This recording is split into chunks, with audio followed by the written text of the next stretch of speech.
प्रभु यीशु ने कहा यूहन्ना के 14वें अध्याय के दूसरे वचन में, मेरे पिता के घर में बहुत से रहने के स्थान है, बहुत सारे कमरे और जगह हैं जहां हर कोई आराम से रह सकता है। सब लोग कहिए, बहुत से रहने के स्थान, बहुत से रहने के स्थान है, हर किसी के लिए पर्याप्त जगह है। यदि ऐसा ना होता तो मैं तुमसे कह देता कि मैं तुम्हारे लिए एक जगह तैयार करने जा रहा हूं। प्रभु ने हम में से हर एक के लिए स्वर्ग में एक जगह बनाई है और रखी है, इसलिए वे गए हैं। इसलिए आज मेरे पास ये नहीं है, घर नहीं है, परिवार नहीं है, नौकरी नहीं है, ऐसा कहकर आप रो रहे होंगे। लेकिन आज सुबह यीशु पिता स्वर्ग में मेरे लिए एक रहने का स्थान रखा है। हम कहें कि आपकी महिमा हो, मुझे बचाने के लिए आपकी महिमा हो। यीशु पिता, आपका धन्यवाद। स्वर्ग में मेरे लिए एक महिमामय स्थान है, ऐसा कहकर उसके लिए महिमा करें। इस पृथ्वी पर सभी सुख सुविधाएं के साथ आएंगी। प्रभु ऐसी कृपा करेंगे। ऊंची चीजों की ही खोज करें, हमेशा श्रेष्ठ और महान चीजों की तलाश में रहें, तब पृथ्वी पर आपके पास सब कुछ भरपूर होगा, किसी भी चीज की कमी नहीं रहेगी। कई साल पहले मेरे पिता को प्रभु ने, जब वे बहुत दुखी और परेशान थे, तब उन्हें स्वर्ग शांति और सुकून का अनुभव कराया था। उस समय जब वे जीवन में कठिनाइयों और परेशानियों से जूझ रहे थे, प्रभु ने उन्हें अपनी विशेष कृपा और आशीर्वाद से नवाजा, जिससे उनके जीवन में एक नई आशा और ऊर्जा का संचार हुआ। ले गए उन्हें सांत्वना देने के लिए। तब उन्होंने स्वर्ग में एक ही आत्मा को, यानी प्रभु की उपस्थिति में लोगों को आते हुए देखा। वहां का वातावरण बहुत शांत और दिव्य था। उसी समय जब एक महिला वहां पहुंची तो प्रभु स्वयं अपने सिंहासन से उठकर बड़े प्रेम और सम्मान के साथ उनका स्वागत करने के लिए आगे बढ़े। प्रभु का ये व्यवहार देखकर सभी लोग आश्चर्यचकित रह गए। जब उन्हें देखा तो पूरे शरीर पे घाव थे। पवित्र आत्मा ने मेरे पिता को उस समय की बात करते हुए उनके जीवन के हालात और परिस्थितियां बिल्कुल वैसे ही दिखाए गए थे जैसे उस समय वास्तव में थे। प्रभु का सम्मान और आराधना करने के कारण पति ने जीवन भर उन्हें मारा, मार मार कर पीटा। शांति बिल्कुल नहीं थी। फिर भी विश्वास में उस मार को सहते हुए वे यीशु के बारे में गवाही देती थीं। ऐसे शहीद, जीवित शहीद, उनके खून पर ही हम आज खड़े होकर प्रचार कर रहे हैं। हर बार जब मैं विशेष रूप से उत्तर भारत जाता हूं तो गुजरात में 5 लाख लोग आए थे। मुझे तो विश्वास ही नहीं हुआ। मैंने सोचा था कि 20,000 लोग आएंगे। उस सभा में गुजरात राज्य में 5 लाख लोग थे। तब जब मैं प्रचार करने के लिए मंच पर जा रहा था तो प्रभु की आत्मा ने मुझसे कहा, मेरे बेटे देखो, ये तुम्हारा मंच नहीं है। ये लोग जो यहाँ पर इकट्ठा हुए हैं, ये लोग तुम्हारी वजह से नहीं आए हैं। तुम शहीदों के बेटे हो और ये लोग यहाँ उन शहीदों की याद में उनकी कुर्बानी को सम्मान देने के लिए आए हैं, न कि तुम्हारे लिए। खून से बने इस मंच पर मैं खड़ा हूँ जहाँ पर न जाने कितने ही लोग अलग अलग समय पर मेरी सेवा करने के लिए पूरी श्रद्धा और समर्पण के साथ इस जगह पर आए थे। वे सभी लोग जिन्होंने पूरी कोशिश की, लेकिन वे एक भी आत्मा को जीत नहीं पाए, नहीं किसी को अपने पक्ष में कर सके। ये मंच इन सब की कोशिशों का गवाह है। नहीं पाए, बल्कि उन्होंने अपना खून बहाया। उनकी पत्नियों और बच्चों को अपमानित होते हुए, बेइज्जत होते हुए उन्होंने अपनी आंखों के सामने देखा। फिर भी उन्होंने विश्वास में अपना खून बोया। उन्होंने फसल नहीं काटी, लेकिन मैंने तुम्हें वो अनुग्रह दिया है। उनके खून की वजह से तुम खड़े हो, इसलिए उसके लिए मेरी स्तुति करो। उन्होंने कहा, परमेश्वर की आत्मा उतर आई। वो धीरे धीरे उतर आई और अपने अद्भुत कार्य किए। उसने अपने वरदानों को प्रकट किया, जिससे सभी लोग हैरान रह गए। चमत्कार किए। उसके बाद प्रभु ने पूरे उत्तर भारत को खोल दिया। अब जहां भी जाओ 4 लाख लोग, 3 लाख लोग उड़ीसा में, बिहार में बड़ी भीड़ में प्रभु के नाम की महिमा करने के लिए सभा में आए। ऐसा प्रभु ने किया है। तालियां। वो उद्धार भरपूर मात्रा में देते हैं। वो चमत्कारों को महिमा के साथ प्रकट करते हैं। कितनी बड़ी कृपा है। यहाँ वे लोग हैं जिन्होंने अपना लहू बहाया है। आप भी यीशु के लिए बहुत कष्ट सहते आ रहे हैं। आपने बहुत त्याग किया है। आप कितने श्रद्धावान रहे हैं। प्रभु इसे कभी नहीं भूलेंगे। हो सकता है कि आज आप अपने परिवार में इसका फल ना देख पा रहे हो, लेकिन आपके कारण, आपके जीवन के कारण, जिसे आप एक बीज की तरह बोते हैं, यीशु के प्रति आपके उत्साह के कारण, चोट खाने के बाद भी उनके पीछे चलने वाले आप विश्वास के कारण आज भारत में लाखों लोगों का आशीर्वाद बढ़ता ही जा रहा है। मुक्ति उन पे उतर रही है। ये कब पता चलेगा? ये तभी पता चलेगा जब हम स्वर्ग जाएंगे। जब प्रभु ने उस स्त्री को देखा तो उनका हृदय पिघल गया। उस स्त्री ने हाथ जोड़कर कहा, हे प्रभु, कृपया मेरी ओर देखिए, मैं आपसे विनती करती हूँ, मेरा पूरा जीवन बीत गया है, मेरी हालत पर दया कीजिए, मेरी बात सुनिए। आपके नाम के कारण मुझे मार मार और बस मारी मिली। मुझे कोई खुशी नहीं मिली, कोई सांसारिक सुख नहीं मिला, लेकिन उन सभी वर्षों के कष्टों के बदले आपको अभी देखने का ये एक पल कितना महिमामय है, ये कितना आनंदमय है। मेरा मार खाना अच्छा था, मैंने आपको देख लिया है, मैंने आपको देख लिया है। प्रभु ने उसे अपनी बाहों में भर लिया और उन्हें स्वर्ग के भीतर ले गए। उन्होंने कहा, बेटी आओ और उस महल को देखो जो मैंने तुम्हारे लिए रखा है।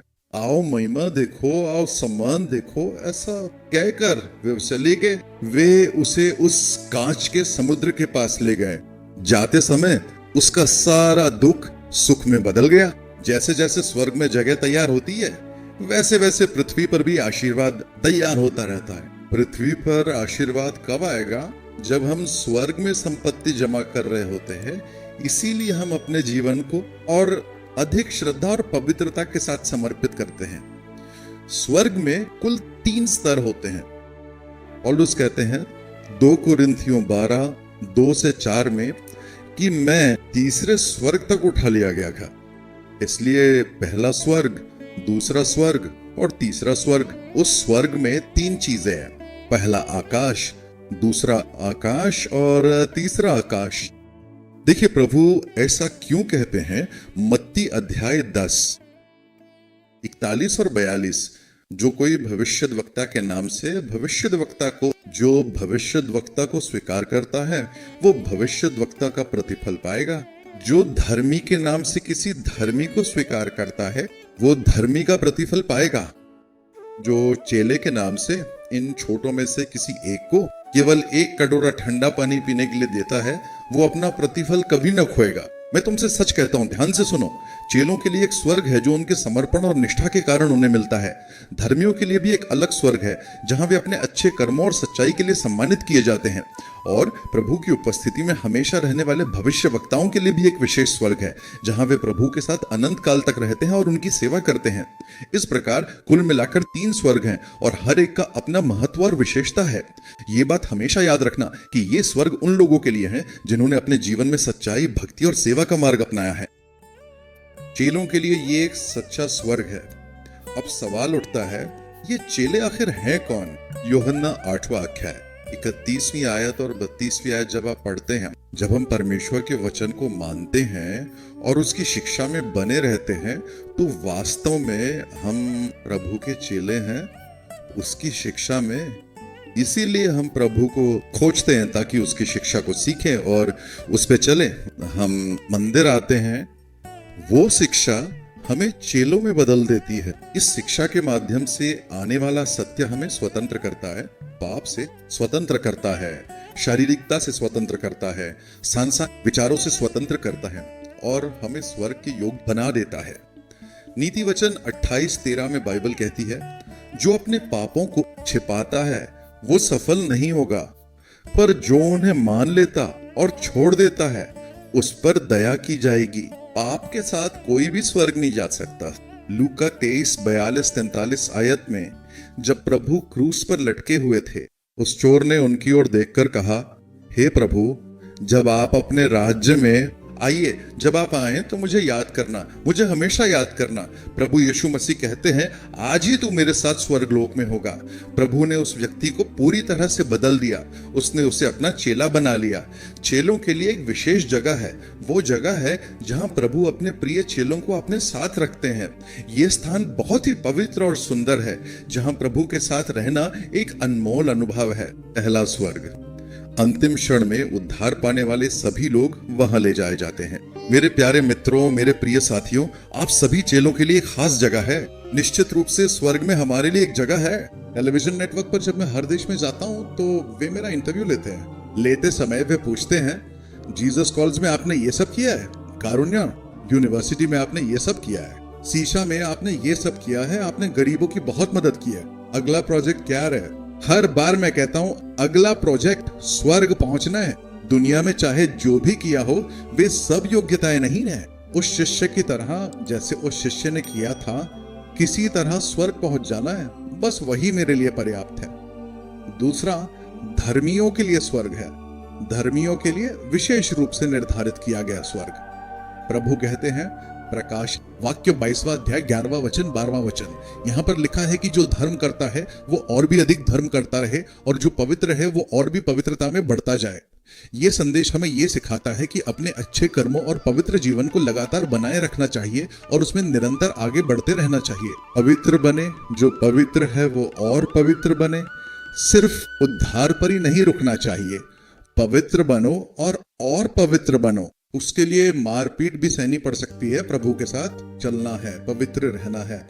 निश्चित रूप से जितनी चोटें खाएंगे उतना ही 100 गुना प्रभु हमें इस दुनिया में आशीष देंगे, 100 गुना फल देंगे। वो सब आएगा, जरूर आएगा, लेकिन पहला कदम है आज्ञा पालन। इसलिए प्रभु हमें उस तरफ ले जाते हैं। उसके लिए उपदेश चाहिए, लेकिन धर्मी और धर्म करे और धर्म करे। देखो, मैं बहुत ही जल्द, बहुत ही शीघ्र आ रहा हूं, हर किसी के लिए, सबके लिए जल्दी आ रहा हूं। कृपया तैयार रहो, क्योंकि मेरा आना निश्चित है। तुम्हारे किए गए कामों का फल मैं तुम्हें स्वर्ग में दूंगा, धरती पर भी दूंगा, 100 गुना दूंगा, कष्टों के बीच भी 100 गुना दूंगा, उसके बाद अनंत जीवन भी दूंगा, स्वर्ग भी दूंगा। कौन सी जगह है वो? धर्मियों के लिए स्वर्ग। धर्मियों के लिए स्वर्ग प्रभु ने रखा है। नीति वचन अध्याय 20 पद 7 को पढ़कर देखिए और सोचिए कि धर्मी व्यक्ति कौन होता है। धर्मी अपनी नेक राह पर चलता है। भजन संहिता 37:21 पढ़कर देखिए। धर्मी दया करके उधार देता है। नीति वचन 10:11 पढ़कर देखिए। धर्मी का मुंह जीवन का सोता है। नीति वचन 12:5 पढ़कर देखिए। धर्मियों के विचार न्यायपूर्ण होते हैं। नीति वचन 29:7 पढ़कर देखिए। धर्मी व्यक्ति गरीबों के न्याय का हमेशा ध्यान रखता है, क्योंकि यही उसकी असली पहचान है। ये धर्मियों की आत्मा है। इस धर्म को और ज्यादा अपनाइए, इसे अपने जीवन में उतारिए। प्रभु कहते हैं, एजेकियल 14:14 पढ़कर देखिए। हम वहां 3 धर्मी पुरुषों के बारे में पढ़ते हैं। पहले नूह, दूसरे दानियल और तीसरे अय्यूब। इस नूह को देखिए, उसने एक जहाज बनाया। वो इस जहाज में किसे लेके गया? वो अपने परिवार को लेके गया। हम में से हर एक को, अपने परिवार के हर सदस्य को प्रभु के जहाज में लेकर आना चाहिए। यही धर्म का मार्ग है। जैसा पिता होता है वैसा ही बच्चा होता है। बच्चा ऐसा है, बच्चा वैसा है, पत्नी ऐसी है। ये शिकायत करना बंद करें, हम खुद को विनम्र करें। अगर उनमें कमी है तो हम और भी पूर्ण होंगे। हमारी विनम्रता को देखकर, हमारे प्यार को देखकर, अहंकार को त्याग कर जब हम उनके लिए उपवास और प्रार्थना करते हैं, जब हम उन्हें संभालते हैं, तो वह सभी प्रभु की संतान बन जाएंगे। वे जहाज में आ जाएंगे। जब मैं प्रभु से बहुत दूर चला गया था, तब मेरी माँ मुझे बहुत मारती थी। मेरे पिता जाके प्रचार करते थे और बड़ी करुणा के साथ सबके लिए रो रो कर प्रार्थना करके घर आते थे। मेरी माँ कहती थी, क्या आप जानते हैं इसने क्या उत्पात मचाया है? प्रथम श्रेणी के बजाय ये द्वितीय श्रेणी लेकर आया है। इसके लिए इसे मारो, सिर फट जाएगा। मेरी माँ के मारने से मेरा सिर उबड़ खाबड़ हो गया था। वो हमेशा के लिए उबड़ खाबड़ हो गया। लेकिन मेरे पिता के आने के बाद वे अपना हिस्सा देते थे। बाहर सबके लिए करुणा, लेकिन मंच से उतरकर घर आने पर हमें मार पड़ती थी। मेरी माँ ने देखा कि मारने का कोई फायदा नहीं है, वो प्रभु से और भी दूर होता जा रहा है। इसलिए उन्होंने कहा, मैं हर मंगलवार को अपने बच्चे के लिए उपवास रखूंगी। कुछ ही हफ्तों में प्रभु ने मुझे बचा लिया। उन्होंने मेरा अभिषेक किया। मेरी माँ के पास ही एक सभा में मैं जमीन पर गिर पड़ा और रोते हुए मेरे पिता के प्रचार के दौरान ही यीशु को उद्धारकर्ता के रूप में स्वीकार किया। यही दवाई है। माता पिता के चरणों में एक बेटे का उद्धार होना ही जहाज में बच्चे को लाने की गवाही है। माता पिता को ऐसा ही होना चाहिए। आज तक हर मंगलवार को आज तक वे उपवास रखकर प्रार्थना कर किया। इसलिए आज हम यहाँ खड़े, हम सब जहाज के अंदर है। मेरे पिता जहाज में थे, कितनी मार पड़ी, फिर भी वे सुरक्षित रहे।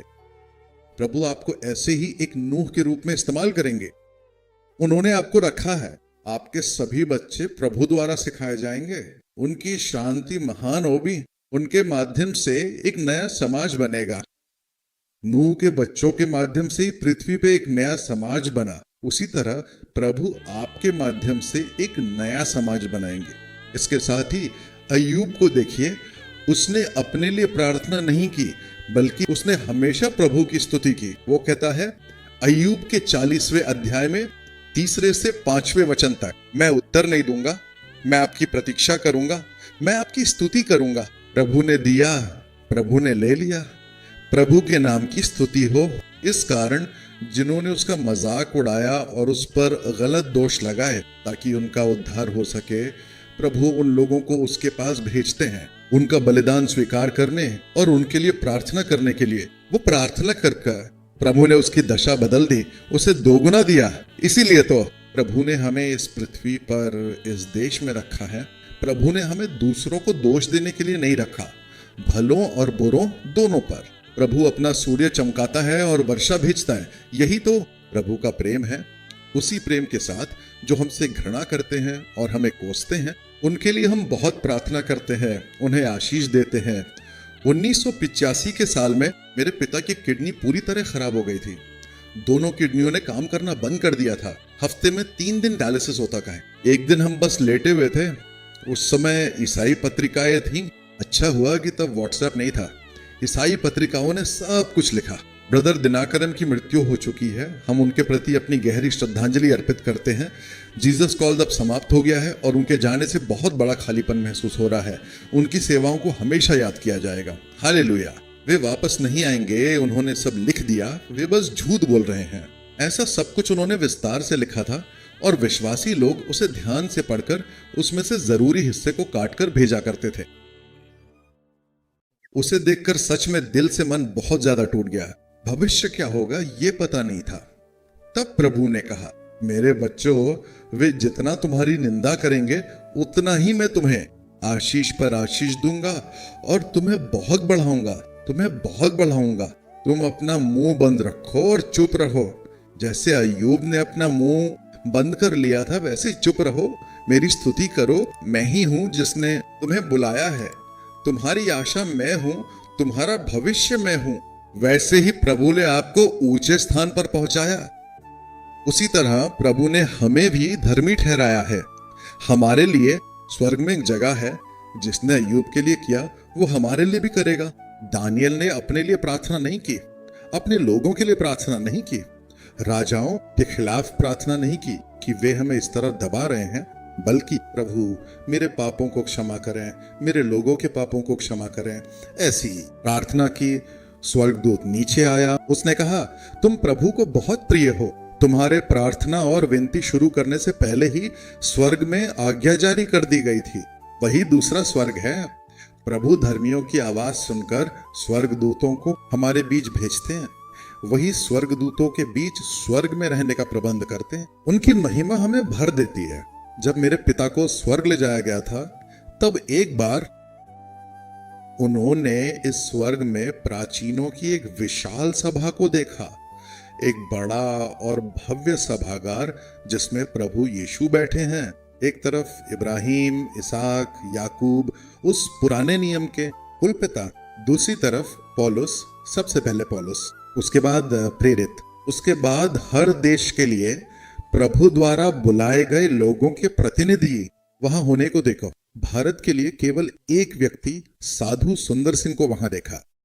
परमेश्वर के एक सेवक ने ऑस्ट्रेलिया से मेरे पिता की मृत्यु से पहले संदेश भेजा था। वे भविष्यद्वक्ता थे। उन्होंने कहा, प्रभु भाई दिनकरन को ले लेंगे। लेकिन स्वर्ग में प्राचीनों की सभा में भारत के लिए, उनके लिए एक जगह रखी गई है। उस स्थान पर प्रभु कहेंगे कि अब मैं भारत में ये करने जा रहा हूं। तुरंत सब लोग आमीन कहेंगे। इसके बारे में भजन संहिता 82:1, 89:7, 111 एक जैसे कई वचन इसका संकेत देते हैं। अपने भविष्यवक्ताओं को बताए बिना वे स्वयं कुछ भी नहीं करेंगे। उसमें कभी कभी केवल पौलुस उठकर खड़े होकर बात करेंगे। उस महिमामय स्थान पर प्रभु हमें भी ले जाकर पहुंचाएंगे। धर्मी के योग्य प्रतिफल अंत में उन्होंने बाइबल में तीसरे स्वर्ग को रखा है। पहला तीमुथियुस अध्याय 6 और वचन 16 में जहां कोई नहीं पहुंच सकता, वो प्रकाश का स्थान है। वहीं पिता परमेश्वर वास करते हैं जहां केवल शांति और पवित्रता का वास है। उस स्थान पर वे अय्यूब 25:2 के अनुसार शांति स्थापित करने का कार्य कर रहे हैं। इसीलिए ये दुनिया अब तक बची हुई है। वे शांति बना बनाकर इस दुनिया की रक्षा कर रहे हैं। वो शांति निरंतर बढ़ती जा रही है। वे उस स्थान पे विराजमान है जब मेरे पिता यीशु के माध्यम से उनकी उपस्थिति में गए। केवल यीशु ही हमें वहां ले जा सकते हैं, केवल पुत्र ही ले जा सकते हैं। प्रभु ने पूछा, मेरे बेटे तुम्हें क्या चाहिए? जब वे बोले तो वो पूरा स्थान कांप उठा, वो गूंज उठा। मेरे पिता को लगा जैसे उनकी हड्डियां टूट जाएंगी। मेरे पिता ने कहा, मुझे आपके पवित्र आत्मा के वरदानों की जरूरत है प्रभु। उन्होंने कहा, क्या तुम्हें पवित्र आत्मा के वरदान चाहिए या मैं चाहिए? मेरे पिता ने पवित्र आत्मा से भरकर कहा, प्रभु मुझे बस आप ही चाहिए। प्रभु ने उन्हें भर दिया और करोड़ों लोगों को आशीर्वाद दिया। प्रभु ने उन तीनों स्वर्गों को हमारे लिए रखा है। आज हम अपना जीवन खुशी खुशी प्रभु के हाथों में सौंप दें। हमें एक आशा है, इस दुनिया में क्लेश तो होंगे ही, लेकिन धाड़स बांधो, मैंने दुनिया को जीत लिया है। दुनिया को जीत लिया है। आइए हम सब अपनी आंखें बंद करें और प्रभु की ओर देखें। हमारे स्वर्गीय पिता, इस संसार में हमारा जीवन एक छोटी सी यात्रा है, लेकिन स्वर्ग की महिमा हमारे लिए प्रतीक्षा कर रही है। इसके लिए हम आपका धन्यवाद करते हैं। क्या हम सब अपना हृदय खोलकर प्रभु को धन्यवाद दें? स्वर्ग की महिमा हमारे लिए प्रतीक्षा कर रही है और प्रभु ने हमें आशा दी है, इसलिए हम पूरे मन से उनकी स्तुति करें। यीशु आज सुबह के समय भी वह महिमा हर किसी को भर दे, प्रभु और सारा दुख खुशी में बदल जाए। हे यीशु, हर बीमार शरीर में वह सामर्थ्य उतरे, हर किसी को चंगा करने वाली वह महिमा प्रकट हो, पवित्रता बढ़े, न्याय की वृद्धि हो। हे प्रभु, उद्धार का प्रसार हो। हे स्वामी, ऐसी कृपा करें कि परिवार का हर सदस्य उस उद्धार को प्राप्त कर सके।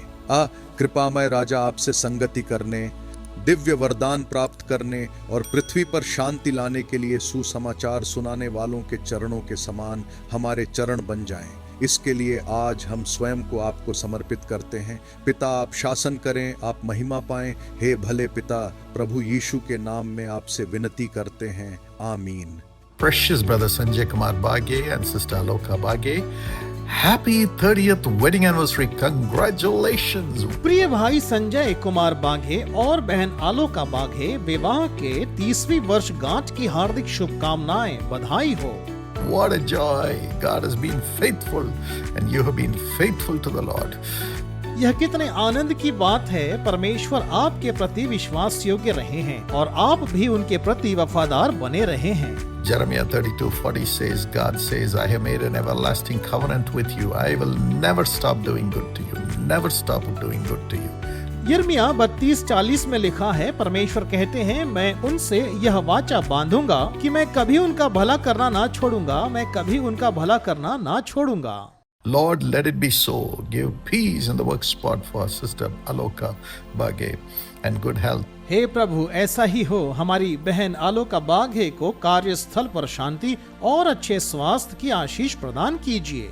Then brother Sanjay Kumar, let the pains in the body, neck, shoulder, back, leg, everything be healed. Spine disorder be healed in Jesus' name. भाई संजय कुमार के शरीर में उनके गर्दन, कंधे, पीठ और पैर के सभी प्रकार के दर्द दूर हों। यीशु के नाम से रीढ़ की हड्डी का विकार ठीक हो जाए। You will obey the name of Jesus and every organ be normal and well in Jesus' name. Give him peace of mind, Lord. आप यीशु के नाम का पालन करेंगे और यीशु के नाम पर आपके सभी अंग स्वस्थ और सुचारू रूप से कार्य करेंगे। हे प्रभु, उन्हें मन की शांति प्रदान कीजिए। Bless Sarah Shreya with great success in the MBBS. Give her more degrees and a golden future. सारा श्रेया को उनकी MBBS परीक्षा में अपार सफलता की प्राप्ति हो, उसे और अधिक योग्यताएं और एक उज्जवल भविष्य प्रदान कीजिए। Saransh have blessing in the job and protection from evil and divine spiritual blessings in the name of Jesus. Amen. सारांश को नौकरी में आशीषें मिले और बुरी शक्तियों से सुरक्षा और अलौकिक आत्मिक आशीर्वाद की प्राप्ति हो, यीशु के नाम से आमीन। God bless you. Anand Giri, along with you, I wish your beloved son, Harik Anand Giri, a happy birthday. Anand Giri, आपके साथ साथ मैं भी आपके प्रिय पुत्र आरिक आनंद गिरी को जन्मदिन की हार्दिक शुभकामनाएं देता हूँ। Precious Arik, God bless you according to Deuteronomy 7:14. You'll be blessed more than any other person. प्यारे आरिक, परमेश्वर आपको आशीष दे। व्यवस्था विवरण 7:14 के अनुसार आप अन्य सभी व्यक्तियों की अपेक्षा अधिक आशीष प्राप्त करेंगे। Father, fulfill this promise for Arik Anand. Let him grow with the nature of God and the divine leading of the Holy Spirit to excel in his studies and in his life. हे पिता, आरिक आनंद के लिए इस प्रतिज्ञा को पूरा कीजिए। उन्हें परमेश्वर के स्वभाव और पवित्र आत्मा के अलौकिक मार्गदर्शन में बढ़ने दीजिए, ताकि वे अपनी पढ़ाई और जीवन में उत्कृष्टता प्राप्त कर सके। Bless Ainkash Isaac Giri with Lord healing, good health. Let him never bite his tongue anymore during sleep in the name of Jesus. हे प्रभु, एनकोश आइजक गिरी को चंगाई और अच्छे स्वास्थ्य का आशीर्वाद दें। वो अब से कभी भी नींद में अपनी जीभ ना काटे, यीशु के नाम से। Anand Giri and Akansha have divine protection and peace. Anand Giri और आकांक्षा को परमेश्वर का अनुग्रह और शांति मिले। And bless Virat Daniel. Let him come back to India and let him be settled here. और विराट डैनियल को आशीष दें, वे भारत वापस आए और यही निवास करें। Dr. G.P. Naidu and Mrs. Mamta Naidu and Avika Naidu be blessed in Jesus' name. Amen.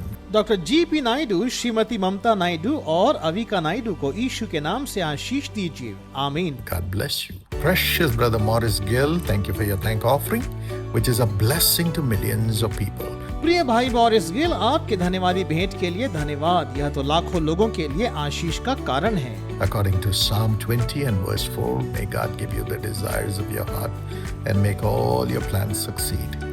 भजन संहिता 20 वचन 4 के अनुसार परमेश्वर तेरे मन की इच्छा को पूरी करे और तेरी सारी युक्ति को सफल करे। Father, bless his job in the UK. Give him the work permit immediately, Lord, and give him the same job where he works now.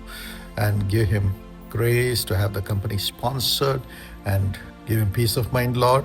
हे पिता, ब्रिटेन में उनकी नौकरी में उन्हें आशीष दीजिए। हे प्रभु, उन्हें तुरंत कार्य परमिट प्रदान करें और उन्हें वह नौकरी दे जहां वे अभी काम करते हैं, और कंपनी द्वारा प्रायोजित होने की कृपा प्रदान कीजिए और उन्हें मन की शांति दीजिए। And dear brother Shamim Gill and sister Alvina Gill, let them be healed in Jesus' name, totally healed. All the organs function normally in the name of Jesus. Amen. और प्रिय भाई शमीम गिल और बहन एल्विना गिल, यीशु के नाम से उन्हें चंगा करें। यीशु के नाम से वे पूर्ण चंगाई को पाएं और उनके सभी अंग सामान्य रूप से कार्य करें। आमीन। God bless you.